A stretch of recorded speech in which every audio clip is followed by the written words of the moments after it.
Samyukta Nikaya. Samyukta.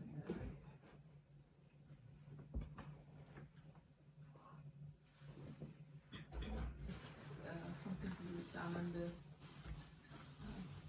theorem.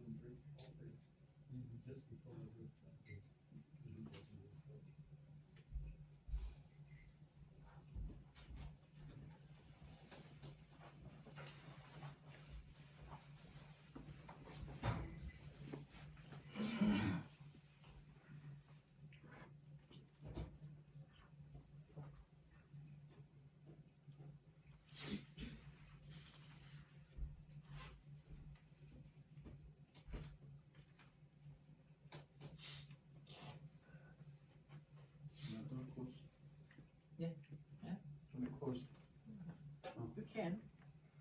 It's up to you. Yeah.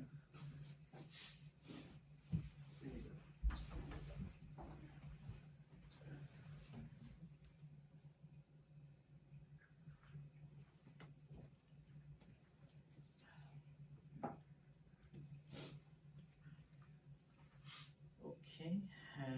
Anybody wants to share on anything?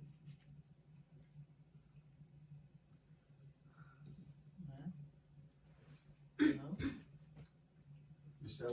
Did you celebrate Christmas last year? Do I celebrate?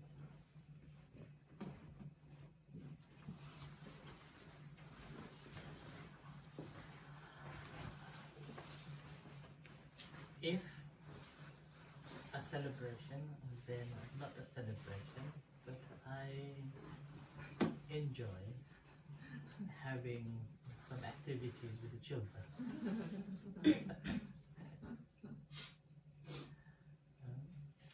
And also, Christmas is something, I think it's good for Western environment, particularly here in the UK, Europe, and also in America.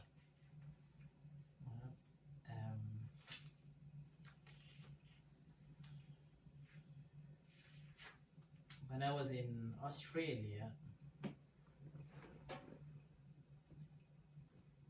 at that time it was a Christmas time, and I did not feel Christmas. Because it's summer. It's a summer there. I feel like a little bit of a, what is it called? A cartoon. There is no feeling of this celebration or festivity, joy or kind of like that.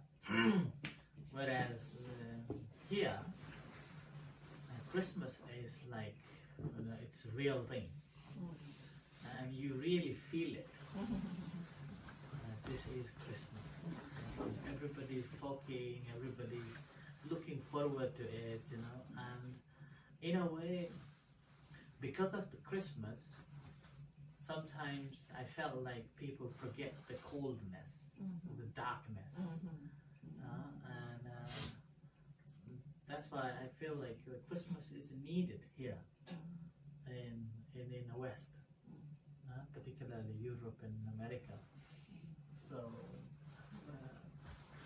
that's why I also like it too. It's not celebrating nothing through the year, Buddhism. It must be something all year. Well, there are celebration. We have in March. March. In March, we have one celebration called Magha Puja,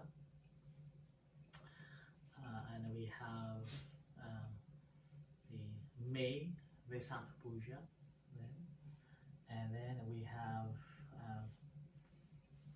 a Sala Puja around June, and then we have a Katina celebration. So we have 4 in a year. Apart from that, again, we have a second week of January.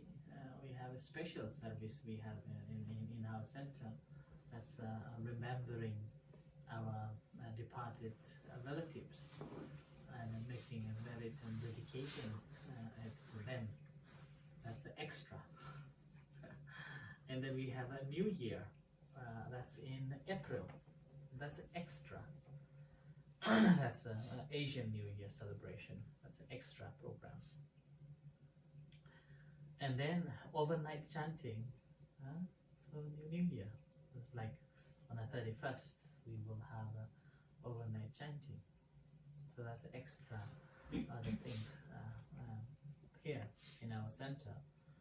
More than that, again, there is another one. It's called Interfaith Mindful Day. We have so another event. So anyway, we have about 6, 7 events, but the Buddhist events are like March, May, June, and November. These are the 4 main events. But the rest of others are just based on a culture, a country and culture. Like a New Year is basically an Asian New Year that celebrates in Thailand, Sri Lanka, Myanmar, India, Nepal, and Bangladesh. These are the countries that celebrate New Year in April. So, like that. Can I ask, in addition to that,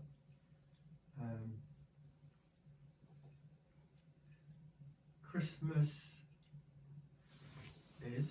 was, even more in the past, a Christian religious festival, marking a certain time in the birth of Christ. But many would now regard that celebration as more of a commercial one. Eating too much, drinking too much, buying too many presents, and so on. What would a Buddhist reflection be on that? That it brings joy? Agreed. Well, I'm just going to... Let me finish. It brings joy and therefore that is good. Or it reflects greed and that is not good.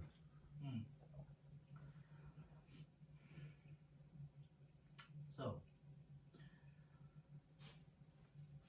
celebration of a New Year in Thailand and in Sri Lanka, Myanmar, and even in Asia, particularly in Sri Lanka and Myanmar and Thailand, which is normally celebrated in April, second week of April. That is regarded as a family gathering. So families are coming together. The children, the relatives, those who are particularly family member, children, those who, let's say, working in urban country, they will take a holiday and go back to home, stay with the family. So when they go back, they will buy a certain presents to the family because haven't seen for a long time, as a token of appreciation or token of, okay, now I'm coming back, so I give you something. And in the meantime, it's a way of expression of appreciation to the seniors, particularly the parents or the grandparents. So that is a tradition. Now, it's not a demand.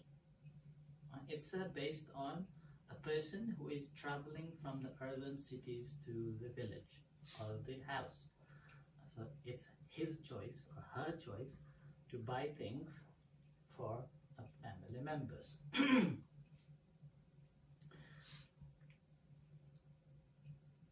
Now, whereas Christmas is something you demand. Expectation. And then, from what I have understood, in the past, Christmas was not like that. It was as a tradition similar that when you're coming together, you are exchanging something to one another. Now, this is a marketing business. So they found that this is a perfect time to sell as much as possible so that I can get more profits. So then Christmas becomes a marketplace.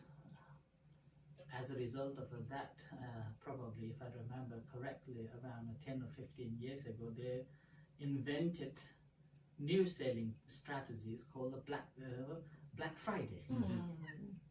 It wasn't there. So 1 month before the Christmas, then everybody is rushing to buy this Black Friday, which is so-called sale. So you can get the cheap items. So that's how it happened. And then after that again, since you are living together on the 25th of December, so why not to give you another chance to buy something cheaper? So Boxing Day. So that's why the whole Christmas celebration, in my understanding, now it has changed from the religious perspective towards the business agenda. And that's why if you look around, all the Christmas parties or all the Christmas celebrations or all the decorations are mostly based on marketing and encouraging you to buy rather than the churches. Why not having lots of lightings and lots of things led by a church? Very little, because they don't have a fund. They don't have fund to do it. But all the supermarkets, they have fund to do it, because spending maybe 1 million pounds, they will get 10 million. And then saying that, okay, this is a sale time. A selling time again, maybe spending 10,000 pounds for the advert, earning maybe 10 million. And that same strategy, not only in the West, but also in Asia as well. Lots of supermarkets. Not only the supermarkets, even like the hotels are giving promotions. Okay, during this Christmas time, special offer, like that. So it's more of a materially driven event than the actual spiritual aspect to it nowadays. So, and again, because of the media, children see it, and then with that, families got into the trouble. The same with the Santa story, it wasn't there in the past. It was invented again as a form of somebody's bringing it you, like that. And then this is how it's happening. And you can't say that there is no Santa, and then you can't say there is. It's like a fairy tooth story. I don't know if you saw last week, a priest was telling 10 and 11-year-olds at school that there isn't really a Santa. Your parents are your Santa. And he got into real trouble from all the parents for telling the children there wasn't a Santa. So it's a tooth fairy story. Okay. There is a history to it, of course, St. Nicholas, Mm. the origin of it. Yeah. So it's a difficult subject. Okay. Right. So any other thing? This sutta. I haven't read it, but Tusara brought this sutta. So I will read the sutta and see how it works. So the sutta comes from Samyukta Nikaya, actually one of the suttas under the Satipatthana. Okay. So I may have read because there is a marker here, so but I do not remember what the essence of this sutta is.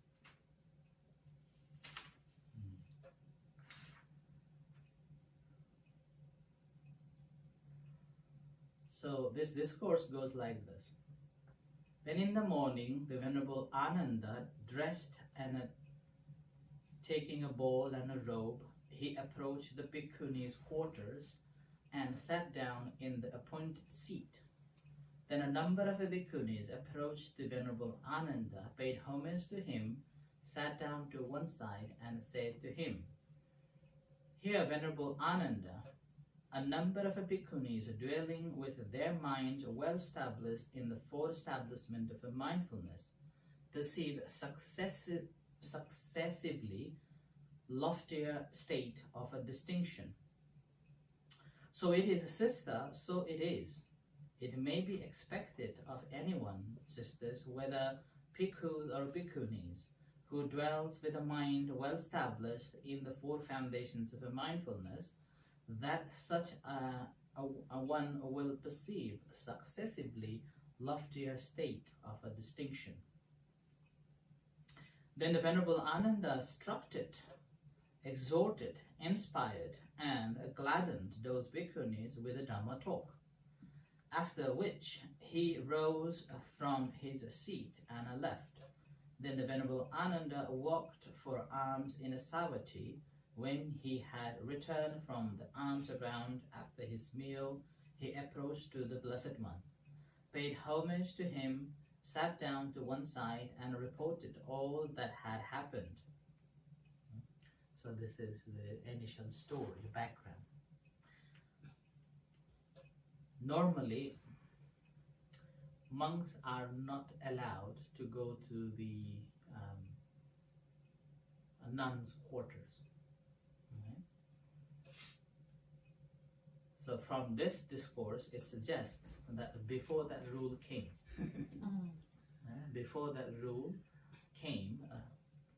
Ananda was visiting. And in a way, Ananda was a special for the nuns. Because initially, female ordination was not accepted. Female ordination was not there at that time, in initial stage. And that's again because of the social condition at that time. And then when the Venerable Ananda, he asked permission from the Buddha, and then the Buddha was also at that time was not ready to let the female to ordain. And then when the Venerable Ananda asked a different question, saying that whether female can attain nirvana or not, then Buddha said yes. So in that case, then why not on the basis of that rather than the social conditions, then why not we allow the monk, female to ordain as a nun? So then that's how Ananda got a special status among the nuns. And even nowadays, if you go to the nunneries, most of the time you will see the Ananda's picture or even the statue venerated next to the Buddha. So that's why this is here as well. So he was frequently visiting them. And here, now after Ananda comes back and spoke with the Buddha, now on a discussion between Ananda and the Buddha. So it is Ananda, and again, so here we have to remember, Ananda helped female ordination, so that is after 20 years of a Buddha's dispensation. Ananda became the Buddha's attendants after 20 years. Right? After 20 years. So after 20 years of Buddha's teaching and spread the Dhamma, then Ananda was appointed as his permanent attendant. And when he became a permanent attendant, then after that, this issue came and he approached to the Buddha, and then Buddha allowed to be a nun. So it is Ananda, so it is. It may be expected of anyone, Ananda, whether bhikkhus or bhikkhunis, who dwells with a mind well established in the four foundations for mindfulness, that such a one will perceive successively loftier states of distinction. What for? Here, Ananda, a bhikkhu dwells contemplating the body in the body, ardent, clearly comprehending, mindful, having removed covetousness and displeasure in regard to the world.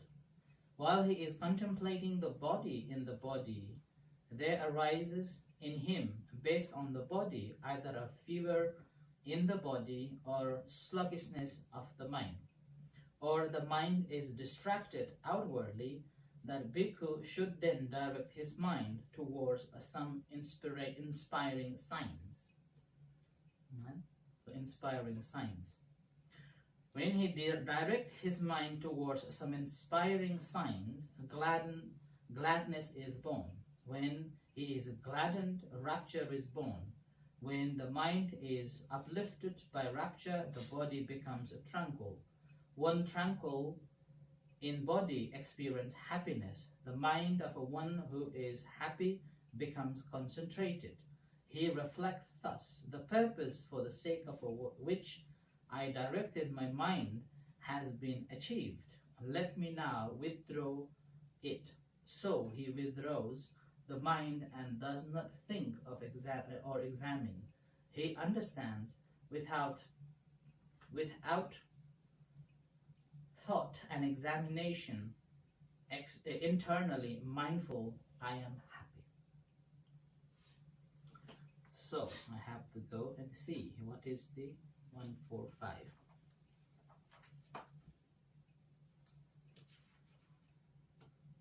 Prasada, do you want to say anything? No. Hmm? No.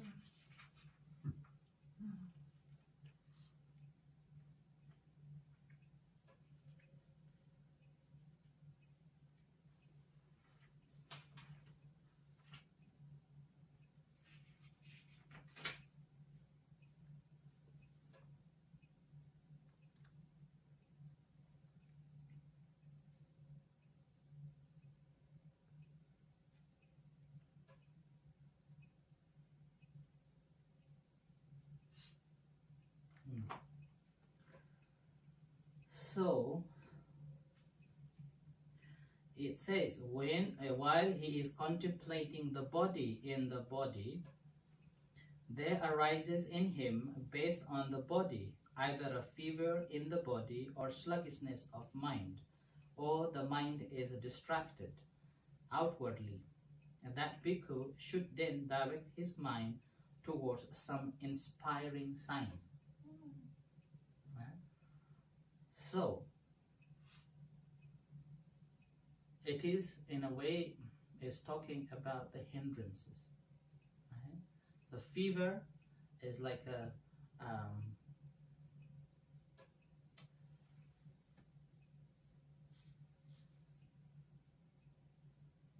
Sarah, do you have anything on? No? No, I heard few talks and says like this is like what I understood is like, you know, when when you sit down, like to meditate, that you first you contemplate that you are here. Mm. That you sit down and you are here. That's what I thought that you understand like that. Then only you, whether you see whether you are distracted with words or anything, and then you would either breathe like breath or tummy, rising, falling, Yeah. yes, Yeah. or something like that. That when you concentrate, that's what I understood from the first. Oh, okay. Could be different.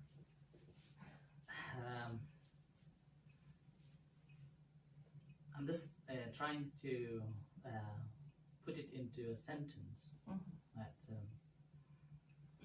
when we are meditating, sometimes because of our motivation to practice, and then we're fully paying attention to this body by having the object of a meditation, whichever object you use it, and then that's our body contemplation. So at that time, it becomes so intense that begin to sweat or begin to feel shivering your body. And then sometimes you feel so heated up. And then sometimes it's just in a state of inability to hold you like this. So that is one situation you may experience. That's due to the motivated mind that it's like you have the intention to reach the destination and you have run so fast, but you do not know the techniques, or you haven't fulfilled, or you haven't got sufficient water in your body, and that's how it happens. And another time is like a mind, because of too much effort you have applied. So that was the too much effort applied, and this happens. And another time, your mind it's like I have done. What is next? There's nothing. Why should I do? And with that, mind simply becomes lazy. And with that, becomes lethargic. And very easy that you cannot pay attention to the object as the meditation object, which is the body, and here in this case it's the breath. So you will not be able to pay attention to the breath, and with that you cannot meditate.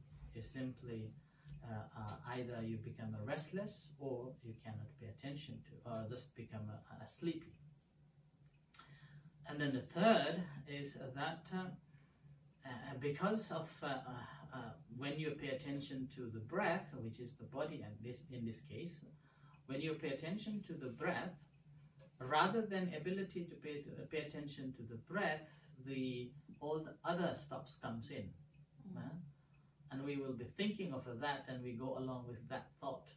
So in this case, two situations comes. One, either the hollow pumpkin, which is floating along the water, the river, or like a monkey, an untamed monkey mind. So it will be jumping. What next? What next? What next? So it will be trying to find other things like that. So in those situations, that's why this says that towards some inspiring signs.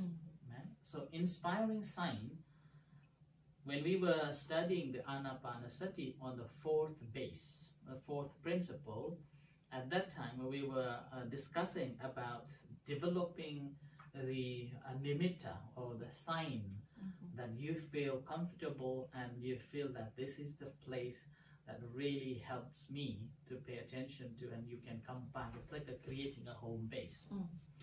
So the home base is actually a sign, right?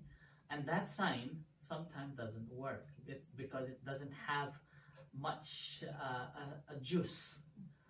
to make you entertained with it. So in that case, as a result, mind can go away, and you cannot have the calm, this one-pointed attention in it.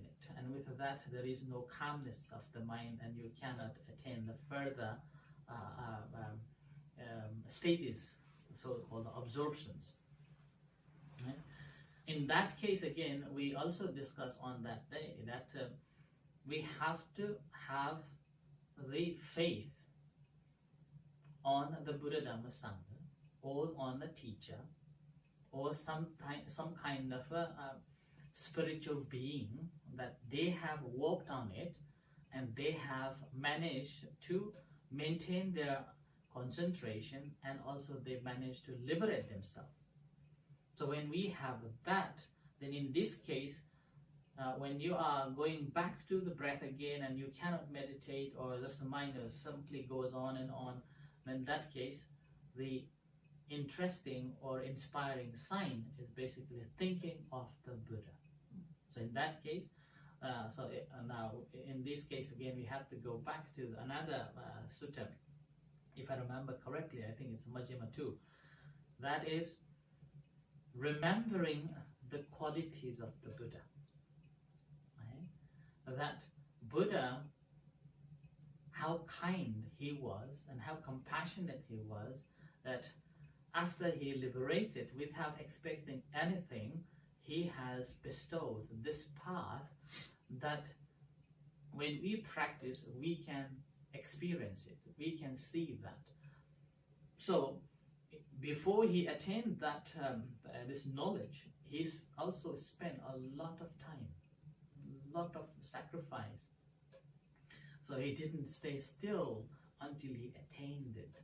So remembering that, then again we also get the motivation to practice furthermore. So that's why it's called getting the inspiring sign. And that develops the faith in the practice, and also motivate us to practice in it. And that is another reason in a forest tradition practices, in particular in Thai forest tradition, when you are meditating, before meditate, actually not only in a forest tradition, all traditions, apart from the Ajahn Buddhadasa, all other traditions, before the practice of a meditation, always encourage you to make a vow. So in a forest tradition, bringing the Buddha in you. So basically paying respect to the Buddha, and then inviting so-called Buddhas coming into, different types of the Buddhas coming into yourself to encourage you for the safety and encouragement to the practice. Whereas in the Mahasi technique, again, you are, rather than bringing them into you, you're offering to them. I offer my body and mind to the Buddha, to the Dhamma, to the Sangha, to the teacher. And should there anything that I need to learn, please instruct me and guide me through the practice to the attainment of Nibbana, like that. And even in other tradition, like the Dhammakaya, like his tradition, and not only the one Buddhas, but also countless of the Buddhas that you have to offer and then bring them in as well. That's called inspiring sign. So when we direct our mind towards that inspiring sign, then what happens that all the distractions will go away. Our mind becomes focused on the created object. With that created object, our mind concentrated on it becomes the concentrated mind.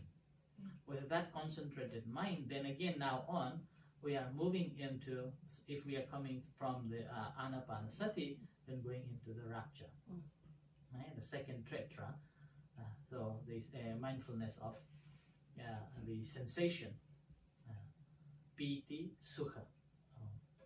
So that will go on. So that's from here, basically it's talking about that one. So it says, when he directs his mind towards some inspiring sign, gladness is born. Right? When he is gladdened, rapture is born. When the mind is uplifted by rapture, the body becomes tranquil. Right?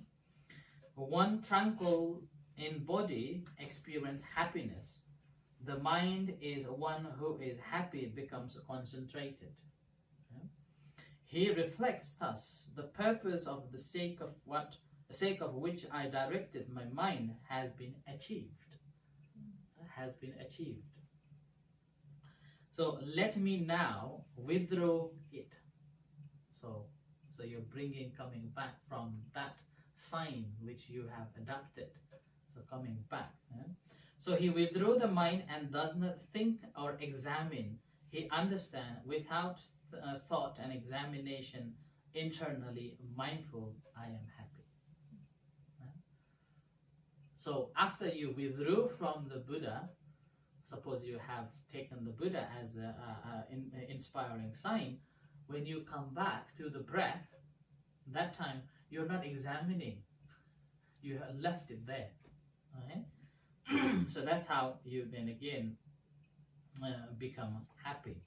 There's a one. That's right. Okay. So you're coming back to the breath again. Right? So again, now repeat same here. Again, a bhikkhu dwells contemplating feeling in feeling, mind in mind, phenomena in phenomena, ardent, clearly comprehending, mindful, having removed covetousness and displeasure in regards to the world. While he is contemplating phenomena in phenomena, there arises in him, based on a phenomena, either a fever in the body or a sluggishness of the mind, or the mind is distracted outwardly. That bhikkhu should then direct his mind towards some inspiring sign. When he directs his mind towards some inspiring sign, he understands without thought and examination, internally mindful, I am happy. So this is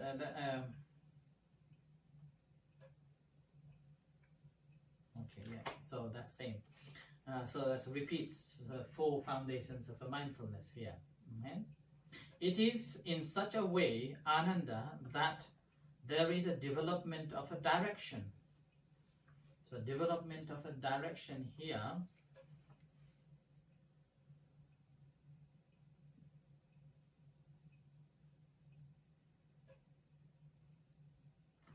Development of a direction here. Direction basically coming back to the main object. So that's the breath. And how Ananda is there, development without direction. Not directing his mind outwardly, a bhikkhu understands my mind is not directed outwardly. Then he understands it is unconstricted after and before, liberated, undirected. Then he further understands, I dwell contemplating the body in the body, ardent, clearly comprehending, mindful, I am happy. Not directing his mind outwardly, a bhikkhu understands, my mind is not directed outwardly. Then he understands it is unconstricted after and before, liberated, undirected. Then he further understands, I dwell contemplating feeling in feeling, ardent, clearly comprehending, mindful, I am happy. Not directing this mind outwardly, a bhikkhu understands my mind is not directed outwardly. Then he understands it is unconstricted after and before, liberated, undirected. Then he further understands, I dwell contemplating mind in the mind, ardent, clearly comprehending, mindful, I am happy.